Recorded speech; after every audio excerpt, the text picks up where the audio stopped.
Hello, everybody. This is Marshall Poe. I'm the founder and editor of the New Books Network. And if you're listening to this, you know that the NBN is the largest academic podcast network in the world. We reach a worldwide audience of 2 million people. You may have a podcast, or you may be thinking about starting a podcast. As you probably know, there are challenges, basically of two kinds. One is technical. There are things you have to know in order to get your podcast produced and distributed. And the second is, and this is the biggest problem, you need to get an audience. Building an audience in podcasting is the hardest thing to do today. With this in mind, we at the NBM have started a service called NBM Productions. What we do is help you create a podcast, produce your podcast, distribute your podcast, and we host your podcast. Most importantly, what we do is we distribute your podcast to the NBN audience. We've done this many times with many academic podcasts, and we would like to help you. If you would be interested in talking to us about how we can help you with your podcast, please contact us. Just go to the front page of the New Books Network, and you will see a link to NBN Productions. Click that, fill out the form, and we can talk.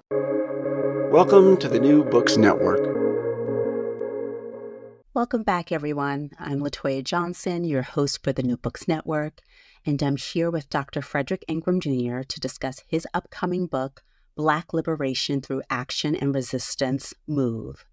The book acknowledges and challenges anti-Blackness, patriarchy, white supremacy, and misogynoir ideologies designed to oppress the descendants of Africans enslaved in America.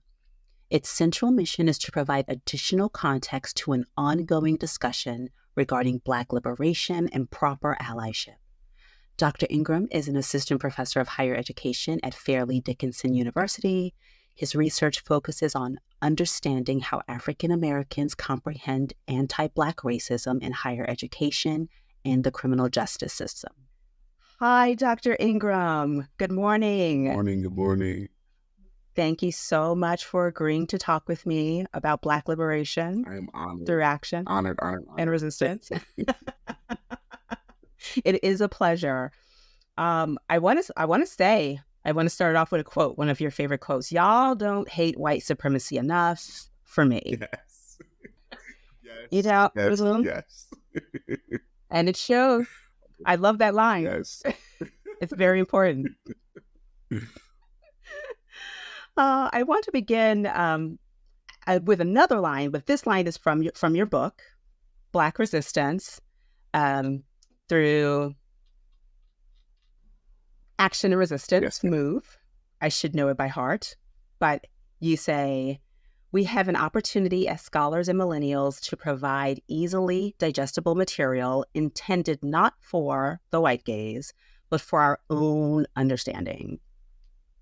Was this your intention when you first decided to write Black Liberation Through Action and Resistance? It was because one of the things that we do in academia and really in the world is be policed by whiteness, right? And the perceptions of whiteness, even in our upbringing through respectability politics and the things that tell us what is acceptable norms, how we should operate, how we should speak, how we should stand, how we should dress, how we should talk, how we should eat, where we should live.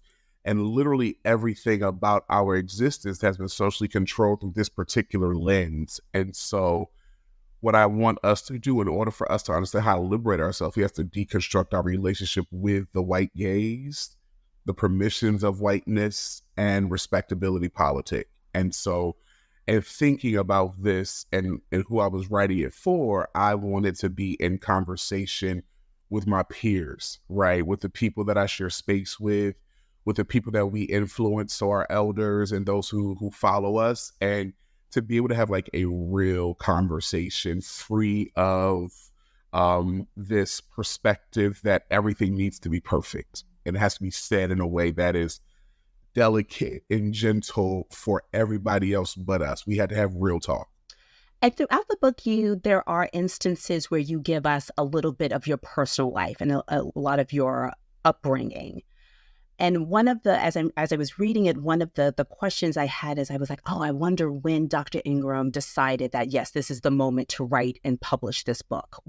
At what point in your journey was it like, okay, this is the time, this is necessary right now? It's a really good question. So when I accepted my job, my first professorship in Texas, there were two things that I said I wanted to come from that experience, because I just did not see myself ever living in Texas. But there were two things I wanted to come from that. I wanted to have an opportunity to do a TED Talk, and I wanted to have an opportunity to write this book.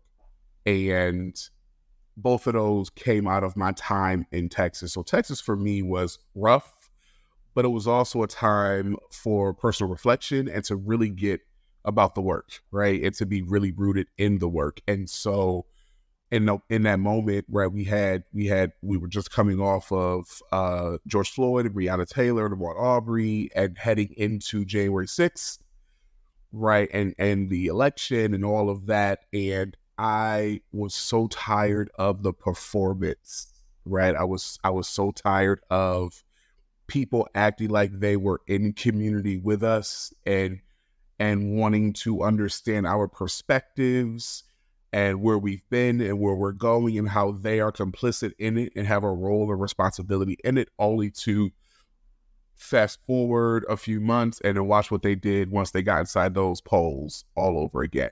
And so it's those instances that I'm like, we have to have a conversation. We have to have a real conversation. And while you were in Texas, Dr. Engram, where were you and what were you doing? I was in the Dallas-Fort Worth area, in Arlington. I was assistant professor at the University of Texas at Arlington. I made history going there. I was the first ever jointly appointed professor of two things, in the Center for African American Studies and in criminology, criminal justice. So that was a first of many firsts. I was the only in my department situated between those two roles. And I did have a counterpart, a colleague, Dr. Mia Kirby, shout out to Mia, who was jointly appointed in social work and the Center for African American Studies. And so we were each other's lifeline and support throughout that experience. Mm-hmm. And the reason why I asked that, because I know throughout the book you mentioned what you were doing there. And I think that it's important to add clarity to this book. Just isn't coming out of thin air, that a lot of these are very personally lived experiences. Absolutely. Which hinder in the writing of this book. Mm-hmm. You write, understanding whiteness is key to understanding white supremacy. Mm-hmm. And it reminded me of a tweet from Dr. Siri Olong a few months ago, where she wrote, "Black people are the best ethnographers of whiteness." Yes. Can you please elaborate on that? Because one of the things that it's like when I think about like growing up, right? Like we watched Martin and Living Single and A Living Color and The Cosby Show, and white people watch like Dawson's Creek and Friends and Seinfeld, but we also watch Dawson's Creek and Seinfeld and Friends, but they did not watch, right, the same shows that we watch. So we never had, or were never granted the benefit of solely living in and being surrounded by Blackness in every aspect. We, based on our own need to survive and thrive, had to be saturated in whiteness and white perspectives and white living. So we knew how to show up, right? We couldn't be in class and everyone's talking about Dawson and Pacey and all of these people, and you not be able to engage in the conversation. But we could be over here talking about Morris Chestnut and Sanaa Lathan, and those are very Black names that are mainstream A-list stars, but white people don't know them, right? And so part of understanding whiteness is understanding that, like, part of being Black in America is also understanding how we interweave our lived experiences in and out of the system of whiteness, and what that looks like to be able to move forward and to be educated and to be professional and to socialize. We don't get the benefit of being obtuse to that existence. And it's very interesting that you mentioned that, because in the past 2 weeks, there's been a lot of conversation about Jada Pinkett Smith, and I see a lot of white women online with their opinions, and I sit back and I wonder, like, have you seen an episode of Different World? Have you watched Jason's Lyric? Have you seen Set It Off? Like, do you know the impact that this woman has had on Black women, on little Black girls coming out of the 90s. And here you are with a lot of opinions. I think what bothers me the most about the attacks on Jada is and because I'm a millennial, like I grew up, right? Jada was a teeny bopper when we were kids, watching her on A Different World, and then seeing her in Jason's Lyric, and seeing her in Set It Off, and seeing her in Woo, and all these other films that we saw her in. And so she was almost like a big sister cousin to many of us, right? And so Jada has always been who Jada was, but I remember when her and Will got together, like the media circuit and the rumor mills began to start immediately, because that's what they do to try to tear down famous Black couples. We need to create distress and dysfunction in them. Hopefully it'll work and it'll seep into their relationship and cause distractions and turmoil. But they were solid from the beginning, right? They were not letting people in. They only shared with us what they wanted us to know, and I appreciate that. But what did happen is the media, from back when they had tabloids were a thing, they always had rumors circulating about Jada and Will and their marriage and their relationship, and who wore the pants, whether he was queer, she was queer, they were queer together. It was all of these assumptions, and Jada never addressed it. Will never addressed it. They went about their lives, made great films, made great TV, and that was that. And then Jada got Red Table Talk. And I think Red Table Talk was amazing. And I'd never had issues with Jada's opinions and perspectives, nor just as I don't have issues with Black women speaking out about things that affect them every day. It's not my job to tell them how they should represent themselves. But people felt like she was too bold and she talked too much. And I was like, that's patriarchy. Like, that's patriarchy, that you feel that she talks too much and that Will doesn't talk enough. And it's misogynoir that you're bothered that by this Black woman being able to be vocal and advocating for herself and things that she cares about. And so when everybody's up in turmoil, she making Will look like a simp. But I was like, no, she's not. Will is fine. That man is capable of, at any point, if he decides that this is enough, to get up, pack his bags, and roll out. Just as she is, they are in partnership. You are not in partnership, and you don't understand the transparency of relationships. And that is why you get upset. You have this skewed perspective of this idea that your grandmother was happy, or that your great grandmother was happy with your sorry grandfather, right? And because of that, you cannot fathom a world where Black women operate opposite of the perception and the ways of being that men have decided that they should operate in. And that is why Jada bothers people, and she does not bother me at all. And I love the fact, I didn't mean for it to be solely on Jada, but I wanted to use her as an example because I've seen white women online, having these, these monologues about her. And I'm thinking, whoa. And not just them. Don't know her. And how people, we're going to go into that in a second. But yeah.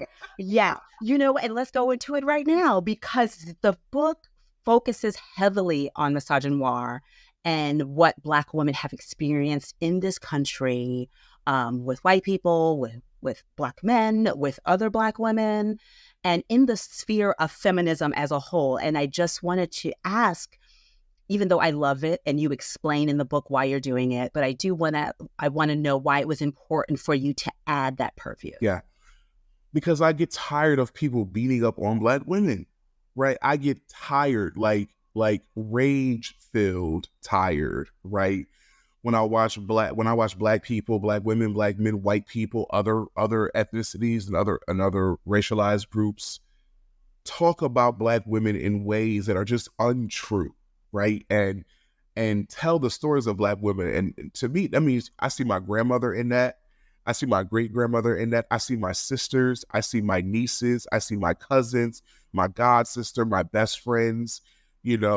I see all of them when I think about these experiences and the ways that people are trying to police and socially control their lived experiences. And I'm thankful for Dr. Moya Bailey for coining the term misogynoir. I'm thankful for Isabella Balmfree, Sojourner Truth, for saying, "Ain't I a woman?" I am thankful for those Black, bold women who, without care of the opinion of other people, taught us how to respect them, how to care for them, how to nurture them, how to be in support of them, and how to get the hell out of their way, right? And I am so thankful for all of the Black women in my life who have nurtured me and supported me and guided me and stood side by side with me and just let me be, you know? And so I could never, ever repay that, except to be honest.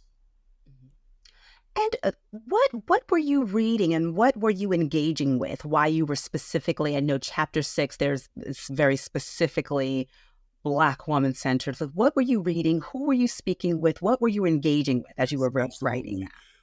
Audre Lorde, Bell Hooks, Bettina Love, right? So many of those Black women whose work, Alice Walker's, right? Nicole Hannah-Jones, shout out to Nicole Hannah-Jones at DeMar Bailey, as I just mentioned. Shout out to Dr. Terry Watson for centering grace in her work as she talks about other mothering and Black mothering in education, and reading those pieces, really, and listening to the Black women scholars that I know personally, that I'm in a relationship with personally, and just like listening and watching and just paying attention, and just got the Gloria Ladson Billings, and oh my God, there are so many women, so many Black women whose work inspires mine, whose work I regularly cite, whose work I'm in conversation with in my own work and in class with my students as I'm training them.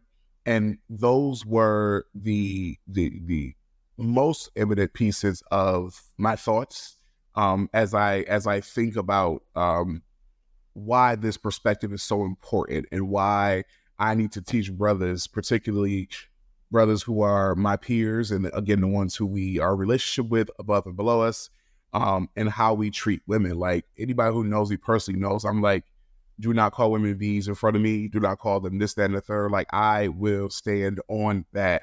And they can tell you, like, he does. He does not allow for us to say certain things.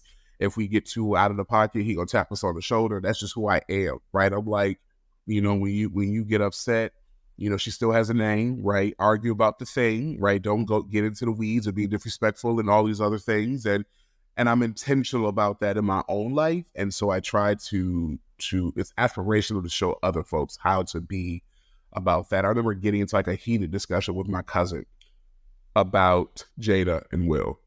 And I was kind of poking at him because I knew that I wanted him to get to the piece of the patriarchy, but I needed him to explode first before he, you know, got there. So he was making comments, and I was like, you have really strong feelings about a person who you've never met and will never meet, right? You have really strong feelings about that. Tell me about that. And he was like, Will was our hero growing up. And I was like, yeah, Jada was one too, right? It wasn't either or, it was both, and, right? And so the way that you feel so strongly about defending Will, I feel strongly about defending Will and Jada, right? And not choosing one based on a gender identity and that sort of thing. And it finally got to the point where he was like, F her. And I said, there it is. There it is. That's what I was waiting on. You don't like her because you don't believe that she, as a woman, has a right to operate in a way that she does, to be her most honest self. And that I'm not here for. This episode is brought to you by Wayfair. Podcasts follow us everywhere. Whether you're cooking in the kitchen, chilling in the living room, or pretending to fold laundry in the bedroom. And with Wayfair, every one of those rooms can tell a story of its own. Their curated collections of furniture styles and prices make Wayfair the trusted destination to turn your home into your happy place. Shop everything home at wayfair.com with free and easy delivery straight to your door. Wayfair, every style, every home. Prime delivery is fast. How fast are we talking? We're talking puzzle toys and LookPad delivered so fast you can get this puppy under control fast. We're talking chew toys at your door without really waiting fast. Pee pads, cooling mat, and peg hammer fast and fast. And there's training TREATS faster than you can say sit fast. And now we can all relax and order these matching hoodies to get cozy and cute fast. Fast, free delivery. It's on Prime.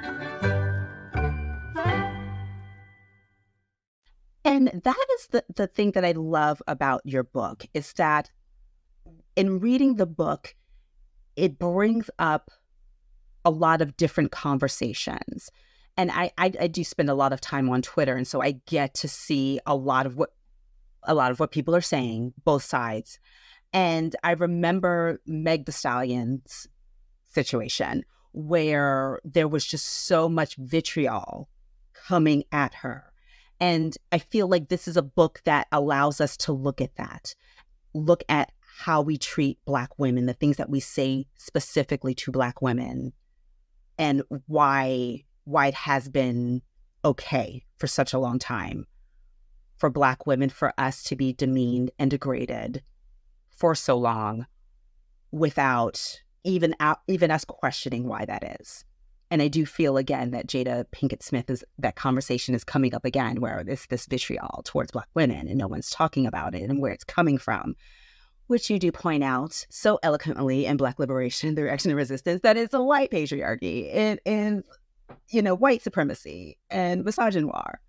I remember a few years ago, I had someone ask me specifically if I was participating in Women's March.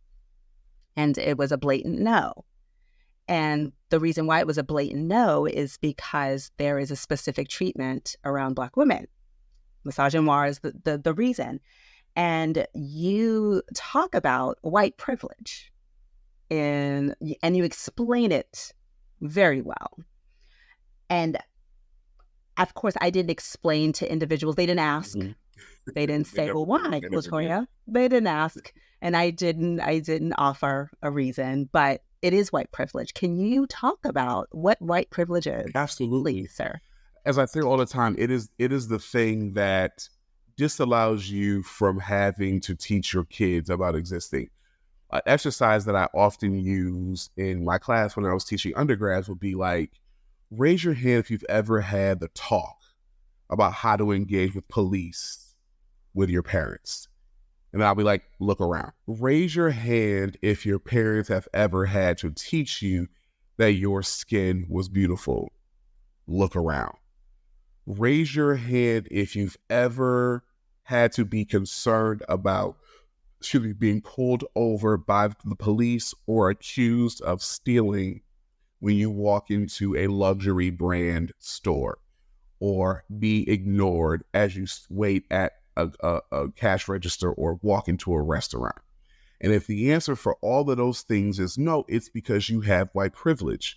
And so many of you tie privilege to wealth and class. And it's the privilege of your racialized category that allows you to be able to exist in this country free of all of these things that we all have to deal with. No one is forcing white people to stand up to the Black gaze, right? And appeal to Blackness and their ways of being and living and how they talk and how they dress and how they speak. But everybody else is. And to not even know that everybody else is a privilege. To believe that everybody else exists in a space on their own is a privilege. The fact that you don't even know that, the fact that until people sit in my class and I have those conversations and ask those questions and ask for the raising of hands, that they've never had that conversation before that moment is privilege. And it has absolutely nothing to do with how much money is in your bank account, how big your house is, how fancy your car is, or your degree. It is solely about the racialized category affixed to you based on, right, the legislation that created whiteness and the assimilation of your great grandparents. Mm-hmm. And it is also the ability to feel safe, emotionally safe and physically safe in social spaces. And that's where I was coming from with going to the Women's March. No, I do not feel emotionally safe there. And it is a white privilege to feel safe in those spaces. Dr. Engram, in chapter 7, where you write about ways of resisting, You mentioned the redirecting of language, which I hyper focused on, specifically because I am working through redirecting language myself and how I see and create a welcoming space for LGBTQ plus. So I loved that there is a chapter on redirecting language. Can you explain what it means to redirect language and how it's crucial to resistance and liberation? Absolutely. We could all talk about being in conversation with like our elders, right? Our aunties and uncles and all of that. And I have an auntie who likes the F word in terms of LGBTQ plus people. Loves the F word. I have tapped my auntie on the shoulder numerous times. Stop using that word. It's dehumanizing and it is unfair. And if you are upset with a person, think of other things as descriptors of these feelings that you have about what you are experiencing with this person without going there. And my auntie told me, I'm the adult. You don't tell me what to do. You don't control my voice. You don't get to tell me this, that, and the third. And I said, so limit your interaction with me. Cool. Right? Because if I can't teach you how to not harm marginalized populations, if my request of you to not harm marginalized populations is too much of an ask, then so is your relationship with me. Right? And I teach that too about being in class, having taught in Texas. And when I was fresh out of my doc program and I taught at Radford in Virginia, and I had a student who mentioned colored people in class. And I thought that was so, what year was this, right? But then I went to Texas and I had another student who said the same thing. I'm like, oh, they think this is a thing. And having to explain to them that it's people of color or name exactly who you're talking about. And that was so otherworldly for them because no one had ever said that to them. So much so, the student in Texas asked for me because they felt that they would not be able to be themselves in my class because of that redirection of language. I said, no, you can absolutely be yourself. What we cannot do is do harmful things. We cannot use harmful language and then fight for our right to use harmful language. So I will absolutely push back on that every single time. But I think it gets into how we understand particular things and what is and isn't appropriate, and also how that is tied to white supremacy. Again, when I say y'all don't hate white supremacy enough, I really mean that when I say people don't understand white supremacy from the most foundational perspective, and how each of these things that we do that we believe to be our preferences and that sort of thing are tied to and deeply rooted in white supremacy and white supremacist ideologies. And if we could better understand that, we would be aghast that we would ever think to describe people in ways that are harmful and dehumanizing. And I think it's important for us to teach people. Like I had an interaction with one of my students this last week about blacks with an S instead of black people or black persons, right? And we had that very hard conversation about that being inappropriate, right? And it's black people or black persons, but more particularly, are you talking about African Americans? Are you talking about Africans straight from the continent, first generation here? Are you talking about Afro Latinos? Are you talking about Caribbean folk? Who are you talking about? Because you need to name them because they each have names.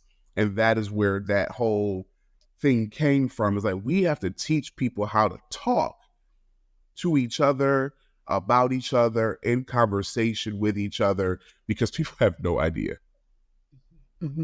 And they don't understand that Black people aren't a monolith. Like, they're just not one, just this one little group that we are expansive. Yes. So I have to say, Dr. Engram, reading the book required me to analyze my own personal and professional experiences with whiteness, which was, I think, is your intent. Yes. With the book. And a lot of it is emotionally and psychologically heavy. And as I was reading through it, one of my questions was like, how did Dr. Engram take care of himself while he was writing this book? First of all, thanks for asking that question.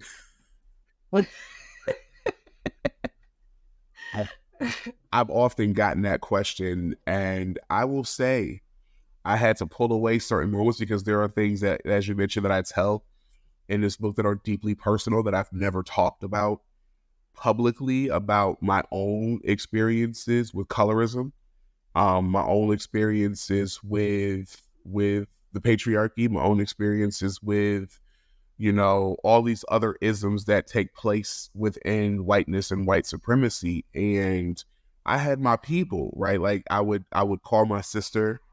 I've called my mom. I've called friends. I called my brothers. I had, and they're all thanked in early on in the book. But I talked to a lot of people, working through this, particularly the parts that were really, really hard for me, and the parts that got really dark. Right, like I had to be in conversation with people, during that, and I also went to therapy.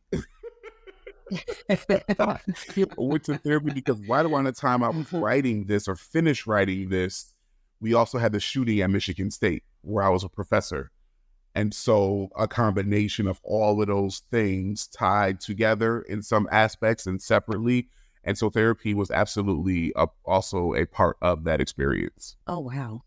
Thank you for divulging that. And thank you for speaking so openly about therapy, which is another thing that is kind of a no-no. It's still, you know, we've gotten better in the African-American Black community, American community, about going to therapy and talking about therapy and talking about, you know, taking good care of ourselves and looking back at, you know, our past experiences, generational experiences to help us presently. And so, but it's still a thing that we don't really want to talk about. Ever present, yes. Mm-hmm. Mm-hmm. What do you hope readers don't miss or gloss over while they're reading Black Liberation Through Action? Really good questions. I don't want them to gloss over the parts that make them uncomfortable, because I think people have a tendency to be like, oh, don't like that. That was too sensitive, too close to the sun. That one burned. And I feel like when that happens and when you have that feeling, it's time to go deeper, right? Because you need to understand why I'm having this visceral response, this visceral reaction to a calling in, a shoulder tap, right? An internal hug of sorts, right? Like why you're having that feeling. And I think for me, what allowed me to have the awakening that I did is like, I allowed myself to have those moments of discomfort.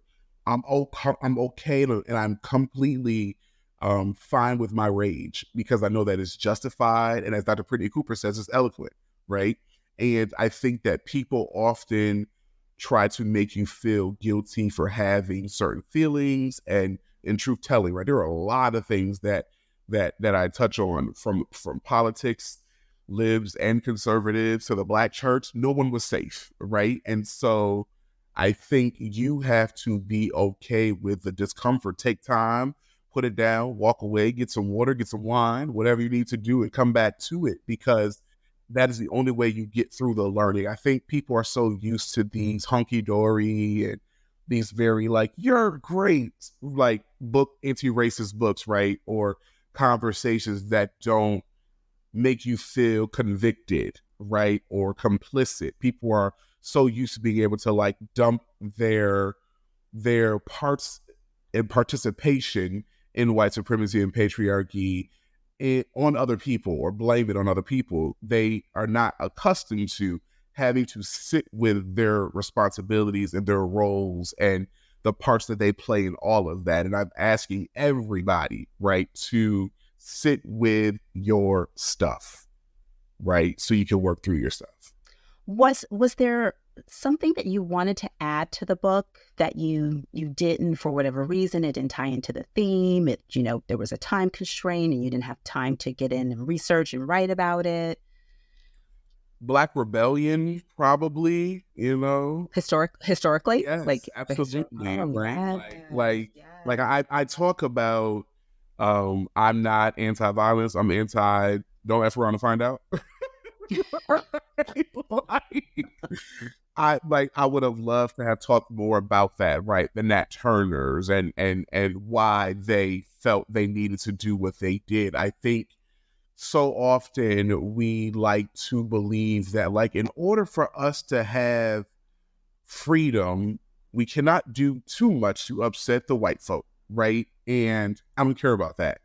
And if I had probably more time, I probably would have talked about rebellion and why rebellion is helpful and why rebellion is purposeful and why look at how Haiti liberated themselves, right? And we look at all of these different aspects of Black rebellion, and people look at it as like, oh my God, don't do that. But I'm like, how has being Black and respectable helped us, right? How has being Black and rule abiding by in terms of whiteness and white supremacy helped us? Maybe we do need to knock over some tables. You know what I mean? And I would have loved to have gone further into step-by-step, place hand on bottom of table, flip table over, right? Like,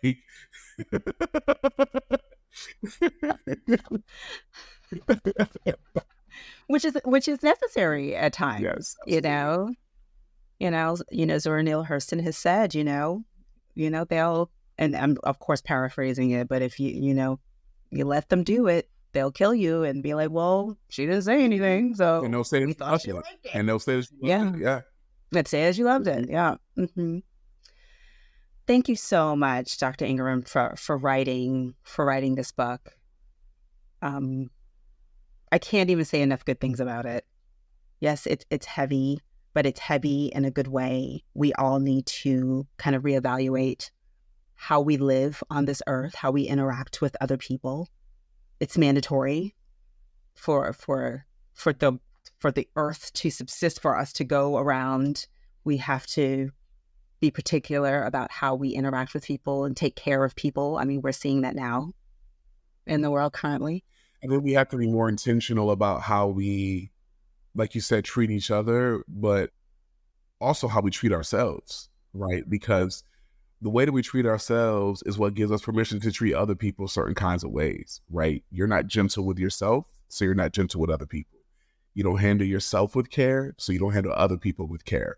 But you demand that they handle you better than you handle them, right? And I think the ways of knowing, the intentionality of knowing, the intentionality of existing in community with other souls and spirits and minds will force you to be more conscious of the space that you take up, and when you take up space, being conscious of how you use that space. Black Liberation Through Action and Resistance Move publishes the week of November 15th. Make sure you go read. Thank you, Dr. Engram, for being here with me.